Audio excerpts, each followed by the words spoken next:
Guys মেট্রোজিন 400 mg tablet, এটির use, dose, side effect আমরা ডিটেলসে আজকে জানবো। প্রথমে জানবো আমরা এটার কম্পোজিশন। মেট্রোজিন 400 mg কম্পোজিশন হচ্ছে মেট্রোনাইডাজোল 400 mg ট্যাবলেট। এটি হচ্ছে মেট্রোজিন 400 mg কম্পোজিশন এবং এর ইউজ হচ্ছে এটি ব্যাকটেরিয়াল ইনফেকশন দূর করতে ব্যবহার করা হয়, যেমন ইউটিআই ইনফেকশন,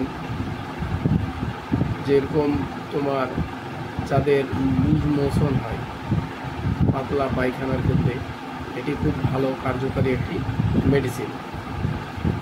এবং এছাড়াও বিভিন্ন ডেন্টাল প্রোডাক্ট মানে দাঁতের বিভিন্ন ইনফেকশনের ব্যাপারে মেট্রোজিন 400 mg ইউজ হয়ে থাকে। এটির সাইড এফেক্ট যদি আমরা দেখি তাহলে নোজিয়া, ভমিটিং, হেডেক, এই নর্মাল কিছু সাইড এফেক্ট আছে। এটির ডোজ মূলত দিনে 2 টাইম মানে বিডি মানে খাওয়ার পরে একটা করে দিনে 2 বার খাওয়া যায়।